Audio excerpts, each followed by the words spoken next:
total. We're thankful for the gospel. Help us as we study this evening. In Jesus' name we pray. Amen. Now, what I want us to do in Daniel chapter 3, because it is a very familiar story, nothing in it is going to kind of catch you by surprise. Really, it's something that you've studied an awful lot. It is the story of Shadrach, Meshach, and Abednego and the fiery furnace and all of that. Now, Daniel is absent in the story. You notice that. That's one of the things that has always kind of jumped out at me, that Daniel is not mentioned at all in it, really. He doesn't play a role. Even when they are hauled before Nebuchadnezzar, there's no Daniel coming in to save them or to make any argument on their behalf. It is just them and Nebuchadnezzar. And so that's always been an interesting thing to me. And a little bit has been written about, well, where is Daniel? And I'll just kind of tell you, I have the same feeling about that as I do a lot of things that are not recorded in the text. I don't really care where Daniel is. He's not mentioned here, and that's okay. What we do have, though, is remarkable information. Whenever we deal with these, what we consider to be kids' Bible stories, we have to be careful that we don't relegate them to kind of a non-substantial role. Because we've known the story for so long, if we've studied the text, because we're familiar with it, it doesn't mean that it doesn't have some great information for us to help us along. So here's what I want to do. First of all, we're going to start this way. We won't do every chapter this way, but I want to start this way. I want you to give me a word or two, or maybe a phrase, a short sentence about the story recorded in Daniel chapter 3. What do you think about? What comes to your mind? If someone says, hey, give me a really, really brief encapsulation of Daniel 3, Shadrach, Meshach, and Abednego, Nebuchadnezzar, what do you say? What would you say about it? Courage. All right, I like that. Guess we're going to let you talk. Do what? The fiery furnace. Okay, what else? What comes to your mind about, this is recorded for a reason. What comes to your mind about it? Fourth man in the fire. All right. Nebuchadnezzar was thinking about that too, and mentioned that when he was, after they came out, he mentions that. Yeah. All right. What else? What comes to your mind? Okay, the satraps. Very good. One of the reasons why I have this other version here is because it uses terms that might be a little bit, I guess maybe more everyday common for us today, but we'll talk about that. And one thing connected to that, Graham, is why did he list all of those different offices, and then why did he list all of those different musical instruments? Why the detail there? We'll talk about that a little bit. What else comes to your mind? Yes, ma'am. I'm sorry? They didn't smell. Yeah, you sit around a campfire, what's going to happen? You're going to smell a campfire. And you can't hide that. You can't go sit out by a campfire and then go in the house and say, no, I don't. Yeah, you do. Fire does that, and we all know that they didn't smell at all. We'll talk about that, I hope, as we discuss God and His role in all of this. What else comes to your mind? Faith in improbable circumstances. Absolutely. Very, very good. What else? Emperor worship, yeah, we'll see some of that, and we'll talk about that a little bit and how that applies to us today. Very good. In fact, we're going to begin with that concept. Very good. What else comes to your mind? Shadrach, Meshach, and Abednego, Nebuchadnezzar, what else comes to your mind?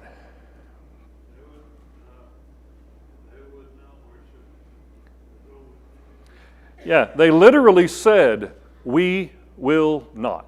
I have it written that way in my notes. We will not. And I love that. We're going to talk about some ways we can use that statement, that sentiment, that position, and some ways we can encourage young people to adopt that into their routine about how there's certain things they can respond to with that, and they're good. It's absolutely good to respond with, I will not. We'll talk about that a little bit. What else?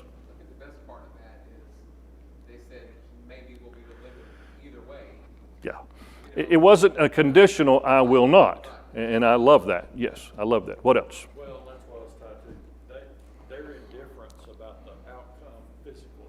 Yeah. They said, we don't care. If we burn up, we burn up.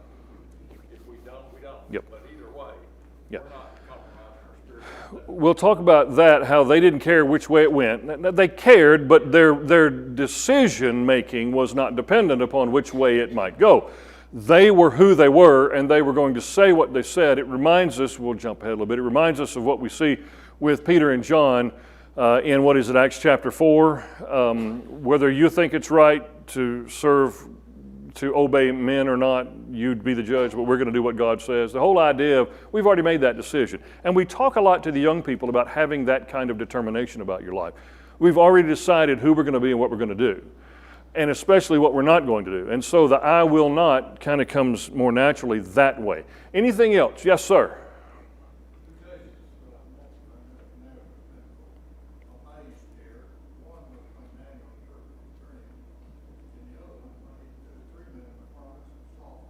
Yep. Nebuchadnezzar's having a go right now, isn't he? Yeah, things are pretty exciting for him. He was amazed that Daniel could interpret the dream. In fact, puts Daniel in charge of the whole province of Babylon, and then employs Shadrach, Meshach, and Abednego. He is so amazed at the things in chapter 2, and then with this situation, he is further amazed, and that fourth person in the fire really does get his attention, and appropriately so, and you have to understand that that was God's intention. He wanted to get everybody's attention. So, what else? He was also impressed at how these men were delivered, that God had delivered them. Mm-hmm. He just kind of felt like that there was no God that delivered like this God. Before he put him in there, he said, what God can deliver you from this situation. It's kind of one of those things where I've fixed it now to where you got to do what I tell you. You don't have a choice. I have fixed it. And no, you didn't.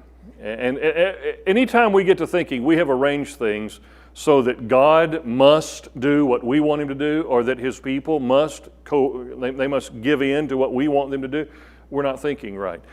Okay, just some things that kind of come to our mind. So the first paragraph, the first little bit of it all, really verses 1 and 2 of chapter 3, the things I wrote down are people love to worship themselves. Nebuchadnezzar was at this point probably accomplishing quite a bit. His kingdom was pretty substantial at this time. When you think about it, verse 2, the satraps, the prefects, the governors, the advisors, the treasurers, the judges, the magistrates, and all the rulers of the provinces.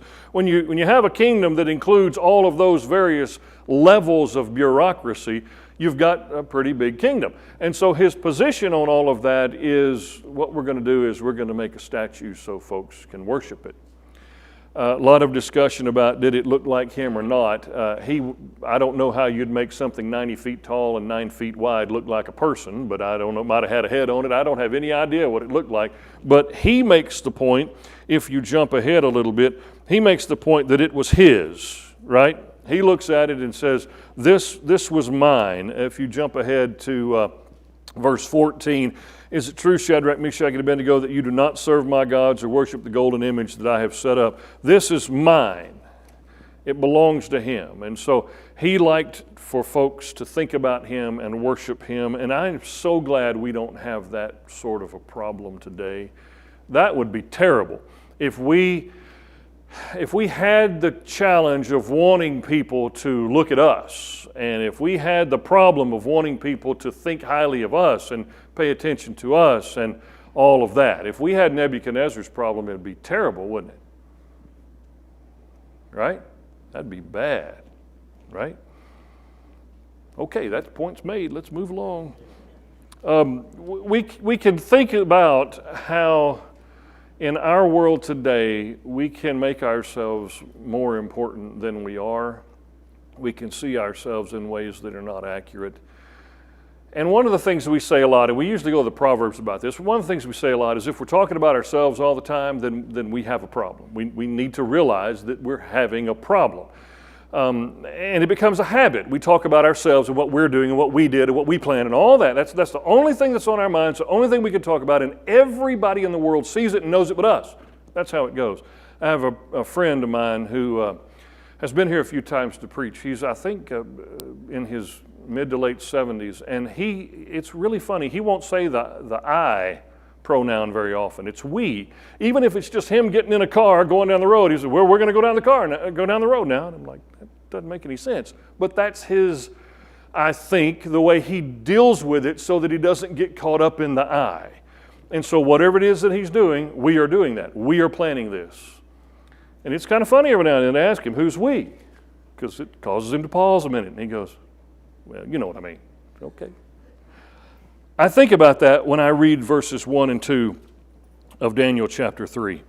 Nebuchadnezzar set up this statue, his God, he calls it, and he sent word to them that they would come, that they would look upon it, that they would be impressed by it. Any kings or rulers prior to him that you know for sure did that sort of thing that you can mention, that you can think about? Not in Assyria or not in Babylon, but anywhere around the whole area that you know liked to build monuments to themselves. I'm sorry? Pharaohs. Egypt was big into that, were they not? Yeah, they like to do that. Where is the big Christianity monument? Where's the monument Jesus put up? Where is that? Well, it doesn't really exist, does it? That's not what he did. And to me, it's a really good, simple contrast. These kings are building their monuments so people will look at them. Some of them have remained until now. But that's not what the Lord set up. And so it's a really good thing for us to consider. Yes, sir. And I don't know that we'll see this again in the text until we get to Revelation. Yeah. And the saints at the end of the first century will be called upon to reference Domitian as Dominus et Deus, Lord God Domitian. They'll actually be forced to call him that in his presence or die. Yeah, it's one of the tricky things. The more power we perceive we have, the more self-centered we tend to become. And that process, well, it kind of feeds itself. And we just have to watch out for that. And I think one of the best ways to do that is to understand who we really are from heaven's point of view. Let me ask you this. Is humanity valuable from heaven's point of view? How do you know that? Made in his image. How else do you know that? Gave his son for us. So there's value there, right? Is the value in us, or is it in the fact that he made us in his image and he gave his son for us? You see, we have to look at it appropriately. It's not because we've done anything. We didn't accomplish anything. We didn't make the situation the way it is. We sometimes refer to that regarding parents and children. Children did not cause themselves to be born. They did not do that. But they are loved by their parents, if things are as they ought to be. They're dearly loved by their parents, not because they did something to be loved, but because their parents have chosen to love them. That is the way God set it up. And one of the reasons it's set up that way is because that's the way it works with him and his children. And so we see that helps to humble us. It helps to kind of remind us of what's going on. If you have done great things in your life, that's wonderful. Work for the Lord. Do that. Work for his cause, because it's an eternal cause, and that's the thing that never ends. And so that's the thing that's important. All those monuments, that even the ones that exist now today, they are impressive. It's really neat to look at them. Beyond that, thanks. I mean, it's really nice.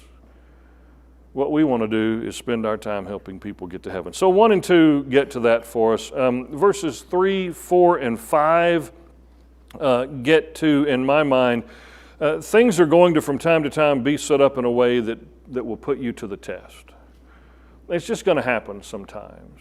It doesn't matter where you are. It doesn't matter whether you're one of the people in the government or not. Just things are going to, from time to time, work out or be arranged by others in a way that puts you to the test. And you're going to have to be able to deal with that. Everybody's going to have to be able to deal with that.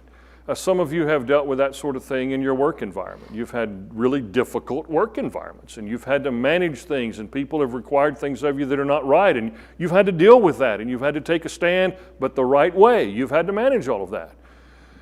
And so I want us to understand, as people who are intending to be principled, what that means is we're going to, from time to time, be tested.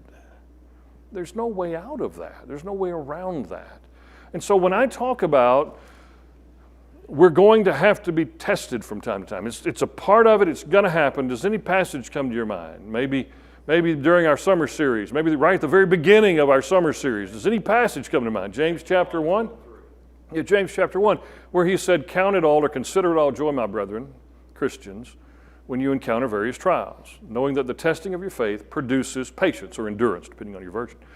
So we look at that not as, poor me, it's happening again, I'm having to make a decision or take a stand or make a choice that's hard or something like that. We don't look at it from the negative side. We look at it from the standpoint of, this is who I chose to be. I'm going to have to deal with this problem, this challenge, whatever it is, and it's an opportunity for me to grow and get stronger. Now, I'll tell you, standing here on a Wednesday night, a little after 7 p.m., that's really easy to say. It's really easy. No problem. When we find ourselves in these situations, real testing, real trials, it's a totally different deal. But the whole chapter is building toward, and I'm going to go ahead and give you this, and we'll talk about it a little bit as we go. The whole chapter is building toward, do you believe in God or do you not? Are you a believer or are you not? When we get a little bit further over, we've already talked about it, they say, we will not. No matter what God does, we will not bow down to your image. We won't do it. Well, are we believers or are we not believers? And so as we think about the decisions we have to make, the positions we have to take, the way we roll in life and manage challenges and all, are we believers or are we not believers? If we are believers, then we will believe that doing the right thing is the best thing. We will truly believe that. And I just want us to think about the fact that happens to all of us. Some way, somehow, it happens to all of us. Some on a big scale, some not so much, but it happens to all of us. And then in verses 6 and 7, there's sometimes really serious consequences attached to all that. Whether or not you're a believer has consequences. And when I say believer, I'm talking about the kind of believer that Shadrach, Meshach, and Abednego were. Whether or not we are that kind of believer will have consequences. Their consequences were, if you look back at it, cast into a furnace of blazing fire, or what? What would the other side of that be? You can be cast into a blazing furnace of fire or worship an idol. But what's the consequence? What's the consequence of worshiping an idol from where they were? You know the consequence of not doing it. What's the consequence of doing it? Yeah, from their point of view, it may be more simply stated, just not obeying God, deserting God, choosing Nebuchadnezzar over God. It may be that that's how, I don't know that they attached eternal significance to the decision. I don't know if they did or not. Nowhere in here do they indicate that I could find. They don't say it the way you and I would say it. You and I would say, wait a minute, this is one of those circumstances where my eternal existence hangs in the balance here. I must make the right decision. I don't know that that's what they were doing. It may be that they simply were saying, we are servants of God, we are believers in God, and we have to do what is right in God's eyes. Sometimes it might help us if we take the consequences, the potential consequences off the table and just say, I'm a believer, therefore. Not, I'm a believer, and if I don't do what God says, He's going to do this. But I'm a believer, and therefore this is what I must do. If we can get to a point in our faith and tie our faith to our behavior well enough, then that's sufficient. I trust in God, I believe in God, and that's enough. I don't have to go to a point where I say, and if I don't do what He says, then He will not allow me to go to heaven. And it's one of the things that come into my mind when I'm listening to them respond to Nebuchadnezzar. Their deal is, we don't really have a choice here because of who God is and our commitment to Him. Go over there with me. We'll jump ahead. They say in verse 16, we don't need to answer you concerning this matter. That's not being disrespectful. I do not believe they're being disrespectful. What they're saying is the decision's already been made. This is not something that we're going to have to sit around and debate. You have said it again. We don't have to talk about it amongst ourselves. this is not a decision to be made. They say in verse 17, if it be so, if this is the situation, if the rules are going to be like this, our God whom we serve is able to deliver us from the fire, from the furnace of blazing fire, and he will deliver us out of your hand. Their position is God can do it. We trust in God. We believe in God. We're not going to change. And then verse 18, but even if he doesn't, the answer doesn't change. So I hope I'm getting this point. Instead of us being primarily motivated by avoiding hell, what if we were primarily motivated by belief and trust in God? That's who we are. That's what we've determined to be in our lives. That's the way we've determined to live. And so that's the thing that matters to us. And we look at it from the positive side of, I said I was a Christian, so this is how I'm going to live. It absolutely is. But there is an attitude about it that I want us to get. For example, we can translate that to the business world. Okay? You can wake up in the morning and say, I'm going to go to work tomorrow so I don't lose my job. Or you can wake up and say, I'm going to go to work tomorrow because I want to be a good employee. I want to do what's right. I want to make an impact. I want to be the person that I said I was going to be for the company or for my boss or whatever. It is an attitude that says the consequences aren't the motivator. The commitment that I have made is the motivator. And that gets to character and that gets to who we want to be as individuals. And they seem to do a good job of that by saying, we don't need to talk about it. We don't need to weigh the pros and cons. We understand what you've said, and if it is this way, then here's the answer. And I like it, and I think maybe that would be helpful for some of our personalities, maybe not all of us, but for some of us, if we could not focus on the potential consequences and focus on who we said we wanted to be, the kind of people we said we wanted to be, the commitment we made to God and our trust in Him. That's the thing. Listen, we're not going to go to heaven because we hate hell. We're going to go to heaven because we love the Lord. That's what it gets to. And so it's that looking at it from a positive standpoint. Back over chapter 3, around verse 8, you see from time to time jealousy and people kind of wanting to get others. Again, glad that doesn't happen today, aren't you? These folks go to Nebuchadnezzar, the Chaldeans, and it says in verse 8, they brought charges against the Jews. Verse 8 is really interesting. You have a footnote in verse 8 that you find interesting? Does anyone have a footnote that you maybe haven't looked at lately that's an interesting statement? If you're using the New American Standard with footnotes, you probably do have a strange statement about verse 8, and brought charges or accused the Jews. Ate the pieces of. Yes. Isn't that interesting? A-T-E. They ate the pieces of the Jews. It's one of those phrases that doesn't really make a whole lot of sense until you kind of get in the groove with it. And what it means is they are intending to consume them. They are intending to, a New Testament word that you don't see very often, maybe in Romans 1, verse 30-ish, backbiting. The idea of I'm just going to gnaw at them until they don't exist anymore, until I destroy them. It's a really strange statement.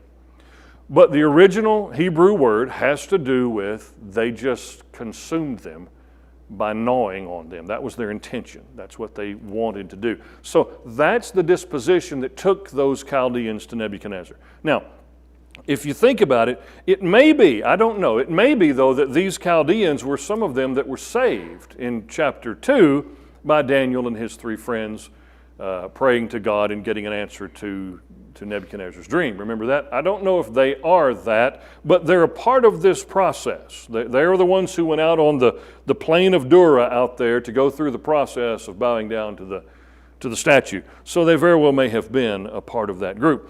But they go to Nebuchadnezzar to bring charges, to accuse, and to do them in. A New Testament word might be slander them, but it really has more to do with just eating them up and consuming them. So they say, okay, king, live forever. Now, didn't you make these rules? Didn't you set up this kind of a situation? And then verse 12, they say, and these Jews who you have appointed over the administration of the province of Babylon. These men have disregarded you. They do not serve your gods or worship the golden image which you have set up. They are intending to destroy. Again, aren't we glad people don't do that today? That would be terrible if people did that today, right? What about, well, I probably shouldn't ask this question, but what about Christians? We don't do that, do we? We don't do that. We need to have a kind of an attitude about us that says that sort of thing is not a level on which we play. We're not going to do that. Are we going to have disagreements with one another from time to time? Oh yeah, oh yeah. Are we going to do each other wrong, either intentionally or unintentionally from time to time? Something going to happen? Yeah, if we associate with each other, and we're going to say the wrong thing, we're going to do the wrong thing, we're going to have the wrong attitude, it's going to happen. What about that? Are we using those things as ammunition against people, or are we saying, let's move along? It gets back to what kind of person do I want to be? I'm trusting in God. What people say and do is really not that big a deal. I'm trusting in God. My relationship with Him is primary. His love for them then becomes the thing that motivates me. So it doesn't matter. It just doesn't matter. I'm going to say that again. If someone has done you wrong or caused you problems or anything, it does not matter. There's not going to be in heaven a separate place for those who've been done wrong and those who haven't been done wrong, because everybody on earth was done wrong. We're all just going to be there. That's the way that is. It does not matter. And so we need to be sure that we're not the kind of people who are going around trying to eat the pieces of other folks. We're not going to be that. We're not going to be ones who try to slander and who cause problems. The world will do that. The Chaldeans were going to do that. We're not going to do that because we trust in God, and God loves people.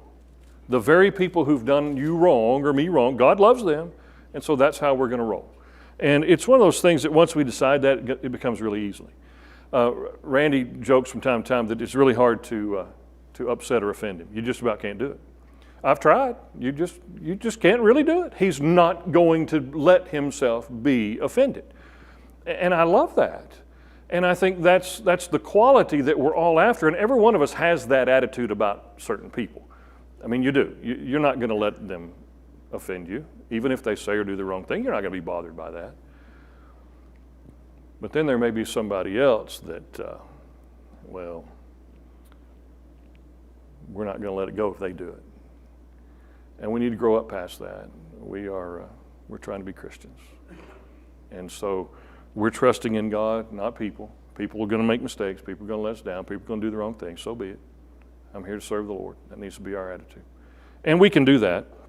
So I think about that in verse 8 every time I read that funny little phrase, they ate the pieces of them. Okay, let's see. We've got a few more minutes. Go ahead. Yeah. Yeah. That's a section beginning with about verse 14 down all the way to the end of that chapter that it really helps me to reread that. Yeah. Since you brought up Romans 12, I'm going to flip over there. And years ago, I heard David Bailey say, by the way, in case you don't know, he's sitting right there. I heard David Bailey say in Romans chapter 12, in verse 10, it says, be devoted to one another in brotherly love, give preference to one another in honor. He said, we do prefer one another, but sometimes we prefer to gripe and complain about one another. That's really what we prefer to do regarding one another. And I'll always remember that. I think we were studying in Harold's office, David, when you made that observation. We do prefer each other, but sometimes for the wrong reason. Romans chapter 12 gets into being a Christian. And the thing that is not tolerated there is holding grudges and being difficult. In fact, if you get all the way down to the end of it, he says in verse 17, never pay back evil for evil to anyone. Respect what is right in the sight of all men. If possible, so far as it depends on you, be at peace with all men.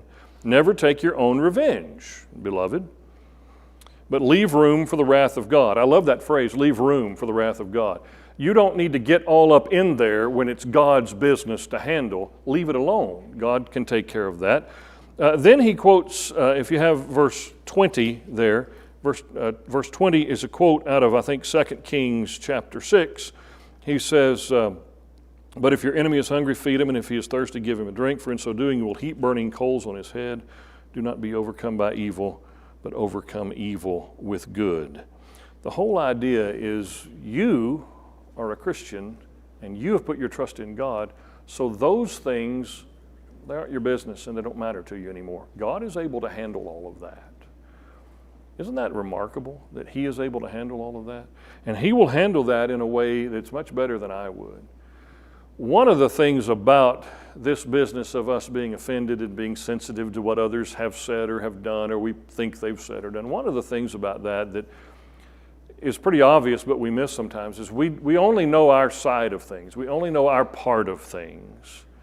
And so if I perceive that I've been done wrong, what may actually have happened was exactly what needed to happen in the circumstance, and it's one of those things that just dealt me a bad hand and I need to deal with it. It's not that anybody tried to do me wrong, it's just that I have to deal with something. That happens at work a lot as well.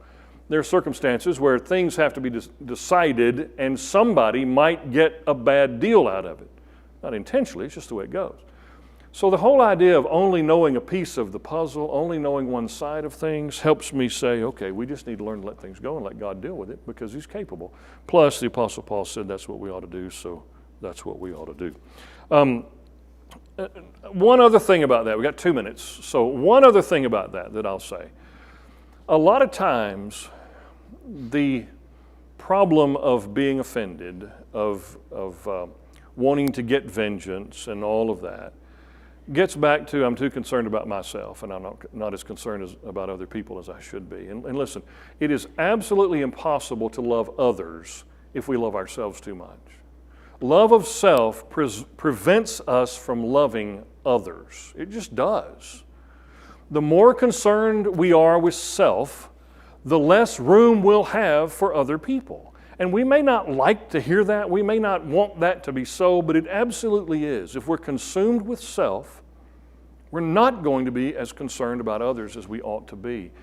And that to me is one of the things we see in the life of Jesus. It's so clear in His life that He was absolutely not consumed with self when His self was actually perfect in every way. He is the one who could have said, I've been done wrong. But He didn't. He said, I'm here to serve.